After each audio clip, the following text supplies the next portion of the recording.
വിരാട് കോഹ്ലിനോട് ഒരു ഇൻ്റർവ്യൂവർ തൻ്റെ പ്രിയപ്പെട്ട ഫുഡ് സ്പോട്ടും ഫുഡും ഏതൊക്കെയാണെന്ന് ചോദിച്ചപ്പോൾ അദ്ദേഹം എടുത്തു പറഞ്ഞിട്ടുണ്ടായ ഒരു സ്പോട്ടാണ് ഈ തോംസ് ബേക്കറിയും അവിടുത്തെ പഫ്സും.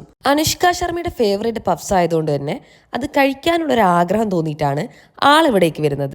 പോസ്റ്റ് കോവിഡ് ടൈം ആയതുകൊണ്ട് തന്നെ എല്ലാവരും മാസ്ക് ധരിക്കുന്നുണ്ടായിരുന്നെന്നും ആ ഒരു ചെറിയ പ്രിവിലേജ് യൂസ് ചെയ്തിട്ടാണ് ആൾ ഉള്ളിൽ കയറിയതെന്നും പറയുന്നുണ്ട്. ഇനി പപ്സ് മേടിച്ചതിന് ശേഷം അവിടുത്തെ സെയിൽസ്മാൻ്റെ കയ്യിൽ ക്രെഡിറ്റ് കാർഡ് കൊടുത്തതിന് ശേഷമാണ് പുള്ളി ഒരു കാര്യം ഓർത്തത്, സ്വന്തം പേരാണല്ലോ ഇതിലിപ്പോൾ റിഫ്ലക്റ്റ് ആവാന്ന്. പക്ഷേ അവിടുത്തെ തിരക്ക് കാരണം മുന്നിൽ നിൽക്കുന്നത് കോഹ്ലിയാണെന്നോ അവിടെ കാർഡിൽ റിഫ്ലക്റ്റ് ചെയ്യുന്ന നെയിം വിരാട് കോഹ്ലി എന്നാണെന്നോ അവിടുത്തെ സെയിൽസ്മാന് മനസ്സിലായില്ല.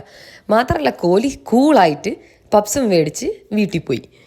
അപ്പോൾ ഇന്നത്തെ നമ്മുടെ ഒരു ജേണി എന്ന് പറഞ്ഞിട്ടുണ്ടെങ്കിൽ ഈ ഇത്രമാത്രം ഹൈപ്ഡ് ആയിട്ടുള്ള ഈ പബ്സ് എന്താണെന്നൊന്ന് അറിയാൻ വേണ്ടി മാത്രമാണ്. പബ്സ് കൊള്ളാമോ എന്ന് ചോദിച്ചാൽ കൊള്ളാം, പക്ഷേ അധിക ദിവസവും മുട്ട പബ്സ് കഴിക്കുന്ന ഒരു മലയാളീനെ സംബന്ധിച്ച് ഇതൊരു സാധാരണ പബ്സായിട്ട് ചിലപ്പം തോന്നിയേക്കാം.